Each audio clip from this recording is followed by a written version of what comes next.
Hi, I'm Brian Jones, and I'm one of the partners here at CJM Wealth Advisors. In this episode, we're going to be talking about investment tax losses. What is an investment tax loss? What type of an account can use an investment tax loss? How do you use tax losses on your income tax return? And finally, I've got some actual client examples where we have identified potential tax losses. Now, before we get started, there's the compliance related issue. So I'm going to put a disclosure up there on the presentation. Past performance may not be indicative of future results.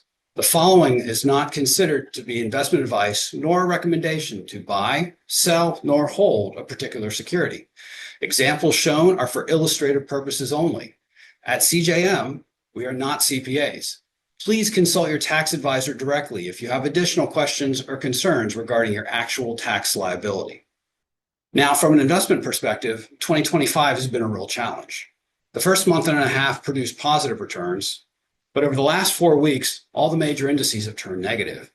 Unfortunately, in markets like this, what can happen is that the values of a lot of the assets will decline from maybe where a client recently purchased them. I always remember what my father taught me about the market many years ago. Dad would say that you take whatever the market gives you. And when the market gives you lemons, sometimes you just have to make lemonade. And what Dad was really trying to instill in me at that particular point in time is sometimes when presented with a situation like this where market values are down, you may have to dig a little bit deeper for opportunity. So this is where the idea of investment tax losses kind of comes into play.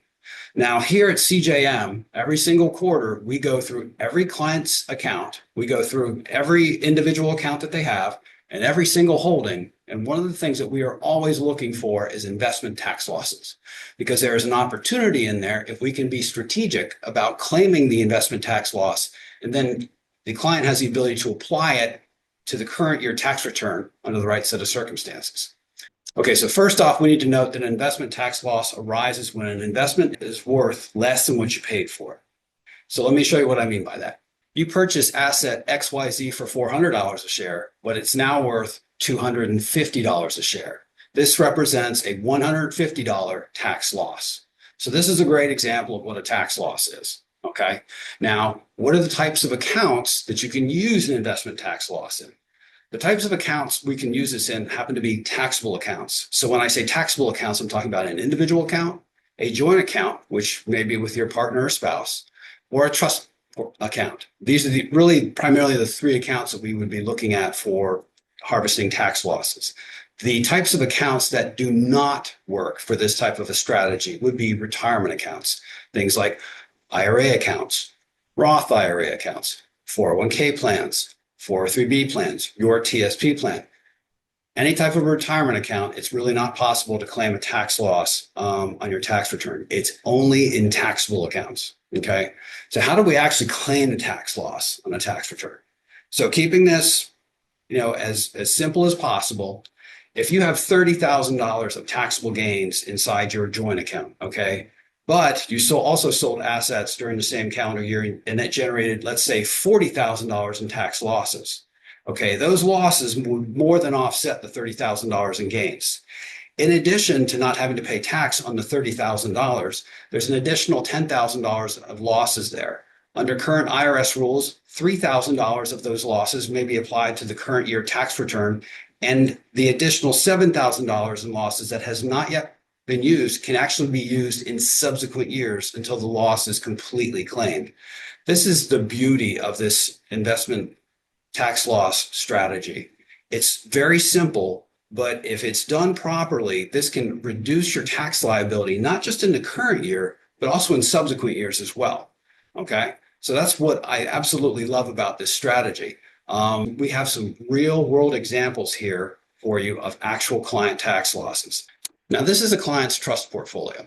Okay. And you can see over on the left-hand side, you can see the date when this asset was purchased. It was purchased on December 17th, 2020. And I'm looking at the Calvert Equity position. Calvert Equity is a large cap growth position. It is a fund that we currently use inside some client portfolios, not all of them. And in this particular instance, the client back in December of 2020 paid over $145,000. That's the total cost column there. They paid over $145,000 for this particular asset. Now you can look over two more columns over under market value, and you can see that the current fair market value of this asset is a little over $140,000. So again, this is an example where the price that we paid for the asset, which was over $145,000, exceeds the current fair market value of $140,000. Now, in this case, we're talking about a loss that's approaching $4,800. Okay, so that was the first example. I have another example. As you can see from this example, the client inherited Bank of America stock back in 2003. In this particular instance, client's parent died, and she had a fairly decent sized holding in Bank of America stock. And at her death, the stock passed from her to her daughter. And in this particular instance, at the date of the mother's passing, the stock was worth a little over $39,000. Now, if we look at the value today, 20 plus years later, because you can see that the client's date of death is actually shown there, August 16th of 2003. So we can actually take a look at the value of the stock today, and we can see that again, the current market value is less than the actual cost basis of the holding. So this is another example of you have a capital loss here. In this case, this is a long-term capital loss because it was held over 20 years of almost $5,800 in this particular instance. So this is another example of an investment tax loss that could be sold and used to offset any gains inside the client's portfolio. All right, I've got a final graphic here for you. This particular example is in a client's trust portfolio. And in particular, I am looking at the Microsoft stock holding, which was bought in 2021, as well as the Salesforce holding, which was also purchased in 2021. And what you can see with these two stocks, they were purchased for roughly the same amount of money, about $15,000 plus or minus. But the stocks have gone in different directions at this particular point in time. The Microsoft holding is worth a little bit more than what it was originally paid for. So there's a gain on this holding in this particular instance. But the Salesforce holding is actually worth substantially less than what was originally paid for it. The original purchase price on the Salesforce was about $15,000, but it's currently worth only $10,000. So again, you're looking at about a $5,000. In this case, again, it's a long-term capital loss that again could be used to offset any gains inside the client's portfolio. So these are some great examples of client portfolios with existing holdings, and it didn't matter whether I was looking at a mutual fund or I was looking at individual stocks. But again, it's possible in any type of a market, whether it's the current sell-off that we find ourselves in here in 2025, or maybe it's a really, difficult, down year like 2022. The assets just simply may not look very good in the time period we're looking at. And that does present us with an opportunity that, if we are, strategic about it, we can take advantage of the loss, claim it, use it for income tax purposes, and we can set it aside if we can't use it all up in the current tax year. So to recap, tax loss harvesting means in down markets, we're looking for the opportunity to lock in investment losses, and in turn, we use those losses to offset future long-term capital gains. This helps lower our overall tax bill in the current year, as well as maybe as in subsequent years.